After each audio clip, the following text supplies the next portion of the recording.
Hello friends, आप देख रहे हो 10th की साइंस का चैप्टर नंबर 2 और हम देखने वाले हैं अम्ल, क्षारक एवं लवण। और इसमें सारे के सारे डाउट्स जो हैं आपके क्लियर होने वाले हैं। तो फ्रेंड्स लास्ट तक बने रहिए हमारी वीडियो में और वीडियो को एंड तक जरूर देखें। ठीक है, लेट स्टार्ट। सबसे पहले अम्ल से मेनली अगर मैं आपको बता दूं कि अम्ल क्या है, तो अम्ल वे सारी की सारी चीज़ें हैं जो कि स्वाद में खट्टी होती हैं। ठीक है, पहला हमने लिखा है स्वाद, उसके बाद लिटमस पेपर पर तीनों चीज़ों का प्रभाव, फिर उसके बाद पीएच स्केल पर विद्युत आवेश, सुगंध, क्रियाशीलता एंड आफ्टर दैट देखते देखते रहेंगे। सबसे पहले हम स्टार्ट करते हैं अम्ल से और इसका स्वाद कैसा होता है। अब सभी लोग जानते हैं कि अम्ल जो है वो स्वाद में खट्टे होते हैं, बट इसके बारे में और भी चीज़ें आप नहीं जानते हो, तो प्लीज़ वीडियो को लास्ट तक देखते रहें। पहला हम देखने वाले हैं अम्ल। अम्ल क्या होता है? अम्ल का स्वाद जो है वो खट्टा होता है, जैसे कि संतरा, नींबू, इमली और बताओ, नहीं आता? हाँ, सोचिए। Acetic acid. हाँ, और चलो आगे बढ़ते हैं। ठीक है, अम्ल का स्वाद कैसा होता है? खट्टा होता है। क्षारक, अब ये तो बहुत सिंपल सा था, ये सभी को याद हो जाता है, बट क्षारक क्या है? क्षारक का स्वाद कड़वा होता है। कड़वा बोले तो अब समझ लेना, जैसे कि ये सोच लो, जैसे साबुन का घोल होता है। आप साबुन का घोल बनाकर क्या पी सकते हो? कौन पिएगा, है ना? बट वो क्षारकीय प्रवृत्ति का होता है। आगे चलते हैं लवण। लवण क्या होता है मैं आपको कॉमनली बता दूं, क्षारक प्लस अम्ल मिलकर के लवण का निर्माण करते हैं। जब अम्ल की भी मात्रा बराबर होगी और क्षार बराबर मात्रा में जो है क्रिया करेंगे तो लवण का निर्माण होता है, यानी कि सॉल्ट जिसे हम बोलते हैं।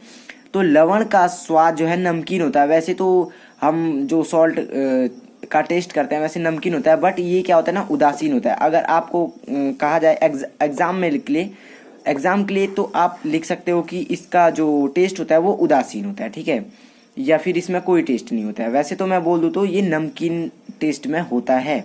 ठीक है, लिटमस पेपर पर अम्ल का प्रभाव क्या होगा? तो लिटमस पेपर पर प्रभाव देख लेते हैं। अम्ल लिटमस पत्र को लाल कर देते हैं। बोले तो लिटमस पत्र, जो नीला लिटमस पत्र होता है उसको लाल कर देते हैं। फ्रेंड्स मैं एक बात और बता देता हूँ, अम्ल का तो सबको याद रह जाता है कि लिटमस पत्र को, जो नीला लिटमस पत्र होता है उसको लाल कर देता है, बट क्षारक के बारे में हर कोई भूल जाता है। तो जस्ट इसका उल्टा, जैसे लाल को नीला कर देगा कौन? क्षारक। ठीक है, ये अम्ल क्या करता है? अम्ल नीले लिटमस पेपर को लाल कर देता है। ठीक है, और क्षारक क्या करेगा? लाल लिटमस पेपर को नीला कर देता है। उसके बाद लवण यानी कि सॉल्ट क्या करते हैं? तो सॉल्ट कोई प्रभाव नहीं दिखाता है, बिकॉज उदासीन है ये। ठीक, आगे बढ़ते हैं पीएच स्केल पर। पीएच स्केल पर अम्ल का प्रभाव क्या होता है? कम से कम टाइम में हम आपको पूरी की पूरी नॉलेज देने की कोशिश करेंगे। तो पीएच स्केल पर अम्ल का प्रभाव क्या होगा? 7 से कम पीएच मान वाले पदार्थ को अम्ल की श्रेणी में रखा जाता है। इट मीन्स जो भी स्वाद में खट्टे होते हैं उनका पीएच मान हमेशा 7 से कम होगा, अर्थात 7 से कम जिसका मान होगा, जैसे 5.8 या फिर 2.3 ऐसे करके, ये सारी की सारी चीज़ें जो हैं पीएच मान जिनका 7 से कम आता है वो क्या होंगी? अम्ल होंगी। क्षारक क्या होता है? तो क्षारक 7 से अधिक पीएच मान वाले पदार्थ को क्षारक की श्रेणी में रखा जाता है। ठीक है, और ये पीएच क्या होता है? तो पीएच आगे नेक्स्ट वीडियो में देखेंगे, पीएच स्केल के बारे में पूरी की पूरी जानकारी देखेंगे। ठीक है फ्रेंड्स, 7 से अधिक पीएच मान वाले पदार्थ को क्षार की श्रेणी में रखा जाता है। यानी कि अभी तक तो क्या और था, इमली का स्वाद या संतरे का स्वाद या नींबू का स्वाद जो खट्टा था वो 7 से कम, यानी कि 1 2 3 4 5 6.9 आप कह सकते हो, यहाँ तक तो क्या होगा? अम्लीय होगा। बट जैसे ही 7 होता है वो उदासीन हो जाता है। ठीक है, 7 से अधिक होना चाहिए, यानी कि 7.1 होना चाहिए। 7 से अधिक पीएच मान वाले पदार्थ को क्षार की श्रेणी में रखा जाता है। उसके बाद आता है लवण। यह क्षार तथा अम्ल के मिलने से बनता है। पहले ही बताया था मैंने, यह उदासीन होता है। पीएच मान कितना होता है? 7। ये लक्की नंबर क्या होता है? 7। जैसे कि MS धोनी का लक्की नंबर 7, रोनाल्डो का लक्की नंबर 7, ठीक है। तो ये क्या है ना, अकेला एक बहुत वो है, क्योंकि अम्ल में क्या होता है ना, 0 से लेके 7 तक नंबर्स आते हैं। ये क्या करते हैं? अम्लीयता दर्शाते हैं। क्षारक 7.1 से लेकर के और 14 तक जाते हैं और ये क्षारकीय प्रवृत्ति दर्शाते हैं। लेकिन जो लक्की नंबर 7 होता है, ठीक है, ये क्या करता है? अकेला एक ऐसा नंबर है जो कि उदासीन प्रवृत्ति दिखाता है, और वो पीएच स्केल के बारे में है। आगे बढ़ते हैं हम। विद्युत आवेश, विद्युत आवेश बोले तो इलेक्ट्रिसिटी, बिजली, करंट, ठीक है। विद्युत के सबसे अच्छे चालक होते हैं कौन?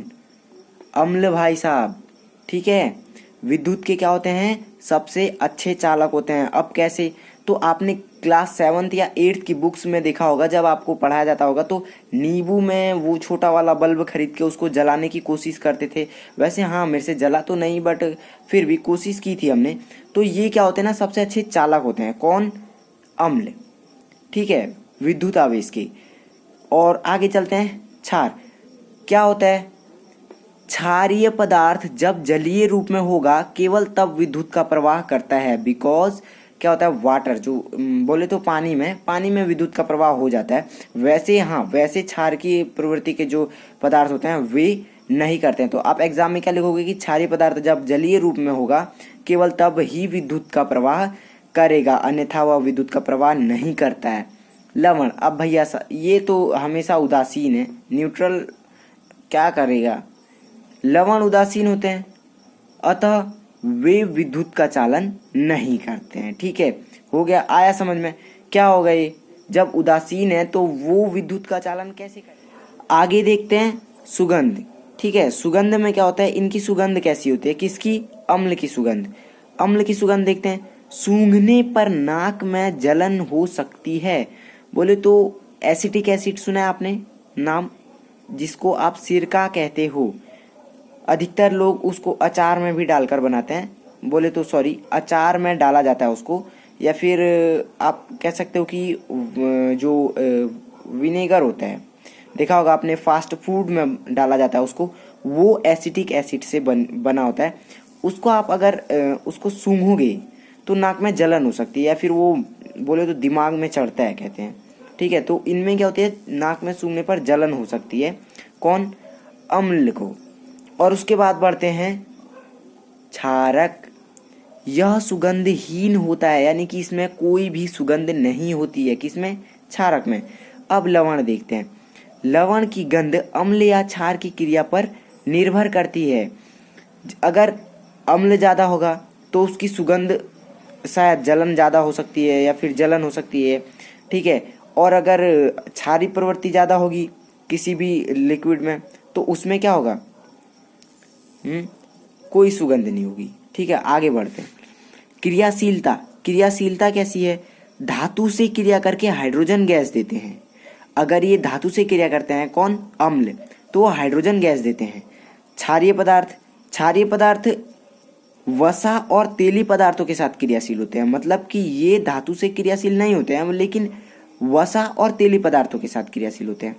और बारी आती है लवण की, तो ये निर्भरता है किस पे? आप ज़्यादा अम्ल ले रहे हो या क्षार ले रहे हो। अगर अम्ल ज़्यादा होगा तो क्या करेगा? धातुओं से क्रियाशीलता रखेगा, और क्षारीय प्रवृत्ति ज़्यादा होगी तो वह वसा एवं तेली पदार्थों के साथ क्रियाशीलता ज़्यादा रखेगा। एग्जाम्पल्स जरूर देखा जाता है, example is a most important. तो एग्जाम्पल क्या है इसमें? हाइड्रोक्लोरिक अम्ल। 1 मार्क्स में हमेशा पूछा जाता है कि प्रबल अम्ल और दुर्बल क्षार जो होते हैं उनके नाम लिखिए। तो आप ये इनमें से कोई भी लिख सकते हो, हाइड्रोक्लोरिक अम्ल, सल्फ्यूरिक अम्ल और नाइट्रिक अम्ल, ठीक है। हाइड्रोक्लोरिक अम्ल, सल्फ्यूरिक अम्ल और नाइट्रिक अम्ल। यहाँ देख लेते हैं हम। अमोनियम हाइड्रोक्साइड NH4, ठीक है, NH4OH, यहाँ पे sodium hydroxide NaOH, potassium hydroxide KOH। आप ये जो छोटा है इसको आप दुर्बल सॉरी आप इसको क्षार में लिख सकते हो। CaOH का होल ट्वाइस कितना मोस्ट इम्पॉर्टेंट रहता है ये हमेशा एग्जाम में। तो ये क्या है? Calcium hydroxide. बाकी लवण भाई साहब तो हमेशा NaCl लेके घूमते हैं, ठीक है। तो NaCl बोले तो साधारण नमक।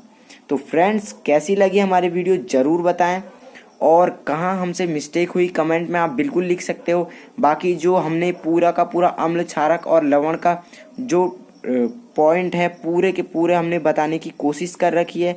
वीडियो को लाइक ज़रूर करें, सब्सक्राइब करें हमारे चैनल को, ताकि आने वाली वीडियो आपके पास सबसे पहले पहुंचे। ठीक है फ्रेंड्स, तो thank you so much last तक वीडियो